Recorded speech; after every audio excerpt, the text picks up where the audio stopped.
Este ano, o Fantástico está investigando os gargalos do Brasil. Já mostramos bilhões de reais desperdiçados no sistema elétrico e na transposição do Rio São Francisco. Chegou a hora da série Brasil, quem paga é você. Sônia Bride, qual é o tema dessa noite? Tadeu, hoje nós vamos falar de ferrovias e portos. No preço de tudo que a gente compra, 20% são custo do transporte. Dá R$2 em cada 10, Tadeu. É muita coisa. E a consequência a gente vê. Este ano o Brasil teve uma super safra de grãos. E a comida ficou mais barata? Não ficou. Isso porque o preço do transporte fica mais caro ano a ano. De 2003 até 2011, o frete desde a lavoura mais do que triplicou. É uma situação absurda, Sônia. E essa conta acaba sendo de todos nós.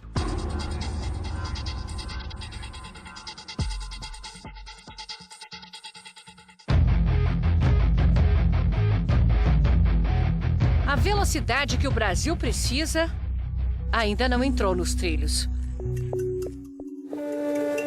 É preciso uma caminhonete fazendo as vezes de trem para percorrer a ferrovia Norte-Sul no centro do país. Estamos entre Palmas, no Tocantins, e Anápolis, Goiás. 700 quilômetros que ainda não podem ser chamados de ferrovia. O país gastou 5 bilhões e 100 milhões de reais. E depois de 2 décadas, continua esperando pelo trem. Depois da obra toda paga, ficaram tantos problemas acumulados que o Brasil ainda vai precisar gastar 400 milhões de reais. Dinheiro do contribuinte que você paga no seu imposto para finalmente ter um trem circulando nesses trilhos. Além disso, o sonho de ver o Brasil transportando suas cargas de uma maneira mais barata e eficiente vai ficando cada vez mais longe.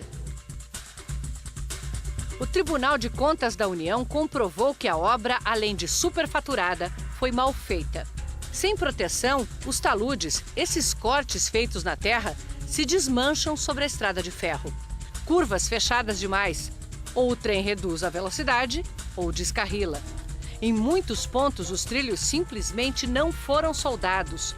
São presos por talas que não suportam o peso de trens carregados. Aqui a empreiteira entregou um longo trecho de uma área de manobra sem o leito de brita sob os trilhos. Se um trem passasse aqui, afundaria. E tem mais. Não há um pátio de manobra sequer no caminho. Portanto, não tem lugar para permitir o cruzamento de trens que vão em direção contrária e nem lugar para carregar ou descarregar. São mais de 700 quilômetros desde Palmas, no Tocantins, até aqui, já dentro do perímetro urbano de Anápolis, em Goiás. E aí, faltando apenas 6 quilômetros para chegar ao pátio de manobras e ao fim de linha. Não que esse pátio exista. Depois do túnel, tem o espaço e as pilhas de trilhos que, de tanto tempo estocados, estão perdendo a garantia. Para o IPEA, o Instituto de Pesquisas Econômicas Aplicadas, esse é o tipo de situação que o Brasil não pode mais permitir se quiser se desenvolver. É hora de fazer bem feito, agora. Porque não adianta fazer um projeto vagabundo, começar uma obra e daí a pouco isso dá com os burros na água, né? Ou com os trilhos frouxos, literalmente. Ou com os trilhos frouxos. Ou trilhos moles. Só agora o Ministério dos Transportes constatou que o aço dos trilhos comprados na China não tem a dureza necessária e, por isso, a capacidade de carga deve diminuir. O prejuízo é contabilizado dia a dia pelas empresas do Distrito Industrial de Anápolis.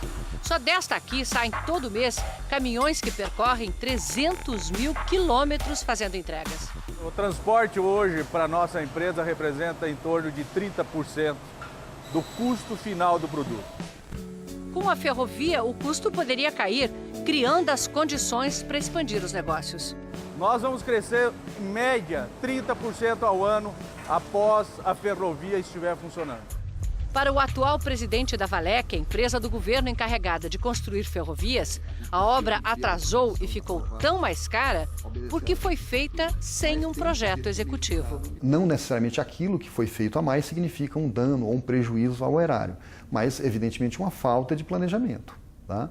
Eventualmente você pode ter má-fé e algum desvio na obra que a gente tenta coibir de todo jeito, mas uma falta de planejamento pode dar vazão a isso, sim. Agora a Valec fará os projetos antes de qualquer nova licitação.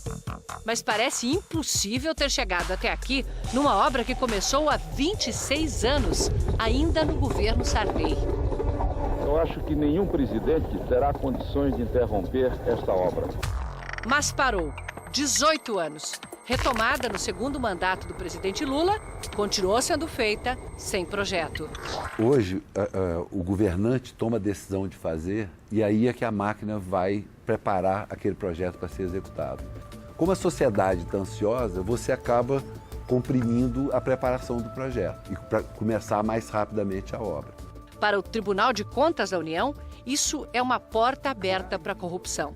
Quando a obra já começa assim, com um projeto que se sabe que não é o projeto adequado, já se cria um clima de desorganização, que favorece a pessoas, fraudes, corrupção, que se favorece a tentativas de ganhar indevidamente por meio dos chamados aditivos.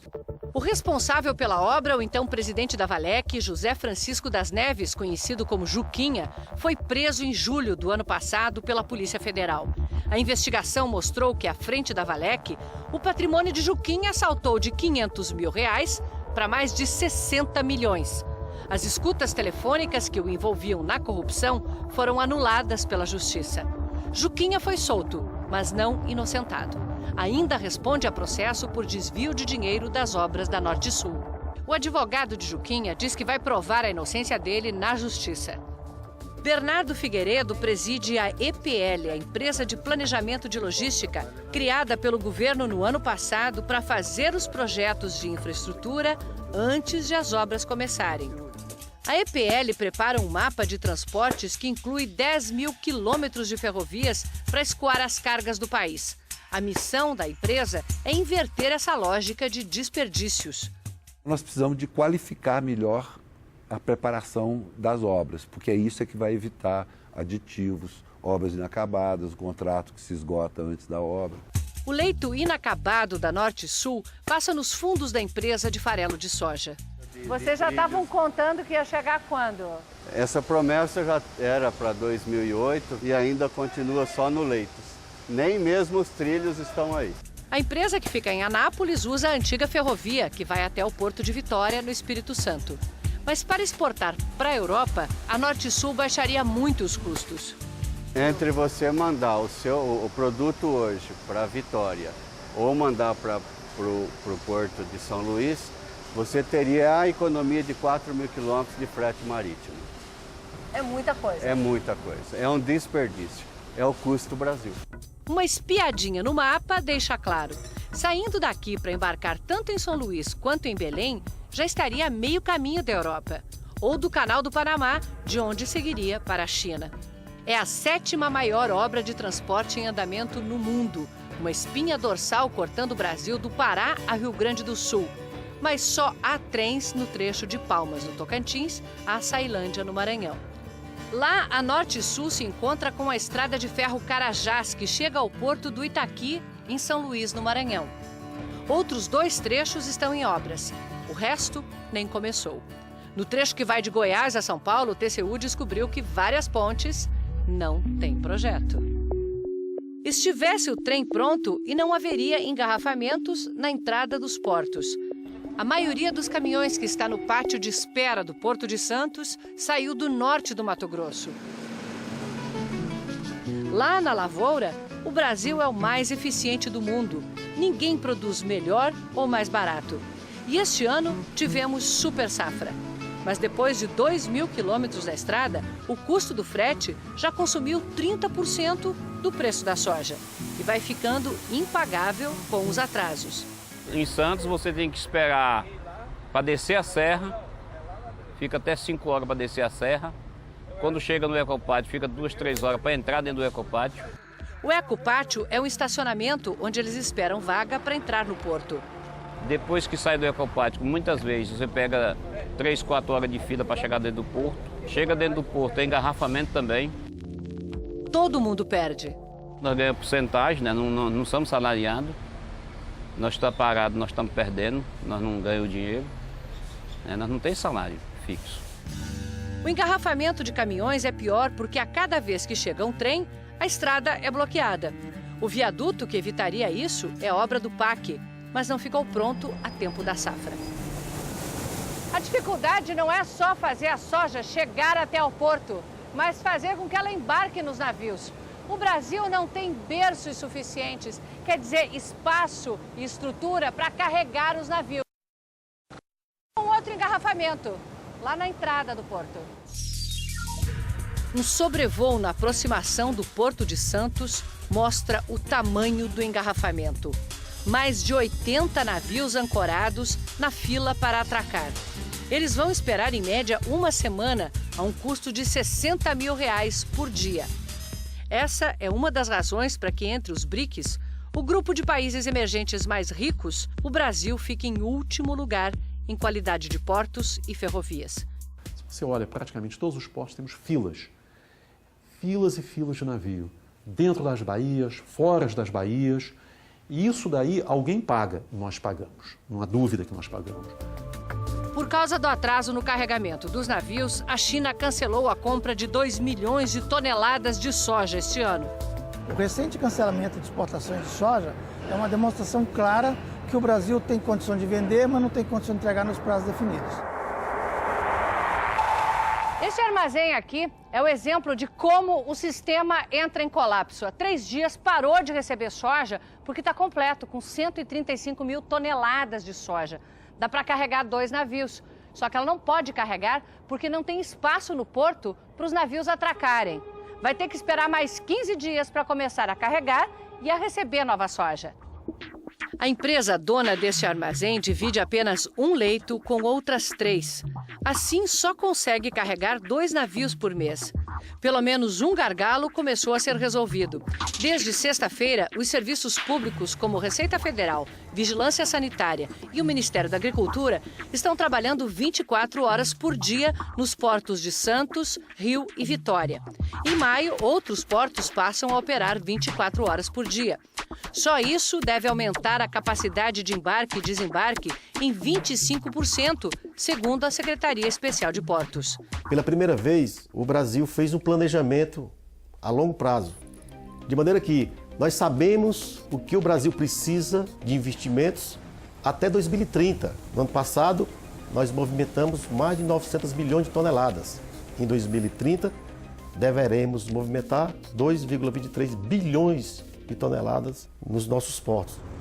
Os investimentos previstos são de 58 bilhões de reais, a maioria da iniciativa privada.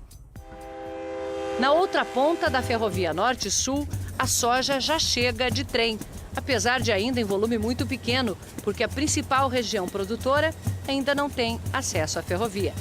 Aqui no Porto do Itaqui, no Maranhão, o problema não é a falta de berços. Esse aqui é novinho, ficou pronto em dezembro. Só que não pode ajudar a escoar a super safra, porque não tem armazém para estocar os grãos e nem esteira para carregar os navios. A obra do terminal de grãos ainda está na terraplanagem. Ao lado, num terminal privado de uma empresa de mineração, mais de 3 milhões de toneladas de soja chegam de trem todo ano. É fácil ver como é mais eficiente. Um trem de 80 vagões é descarregado em 8 horas. A mesma carga precisaria de 240 caminhões e 60 horas de descarga. Só que para embarcar no navio, essa soja precisa dividir esteira com ferro. Quando um embarca, o outro para. A empresa está construindo um armazém e esteiras para duplicar a capacidade de embarque. A carga de contêineres também enfrenta problemas. No Porto de Santos, muitos navios, depois da espera, saem com espaço vazio nos porões, porque por falta de dragagem, a entrada do porto é rasa demais e não permite carga plena. O operador do terminal diz que seus preços de operação são competitivos, mas aumentam muito por causa do acesso dos navios e dos caminhões. O custo, então, está em chegar e sair do porto? O custo está exatamente em chegar e sair do porto. Se você fizer um comparativo, o custo de um transporte de contêiner de São Paulo para cá custa mais ou menos R$ 1.200. Isso equivale a $600. Com $600 você atravessa a costa americana, da costa leste para a costa oeste. 4.300 quilômetros pelo que pagamos por 120 quilômetros. É que lá vai de trem. Se a ferrovia Norte-Sul estivesse pronta, o Brasil também sentiria o impacto de redução de custos. E, em vez de esvaziar, encheria os cofres públicos. De 2007 até agora, teria faturado 12 bilhões de reais, suficientes para pagar a obra e lucrar 50%.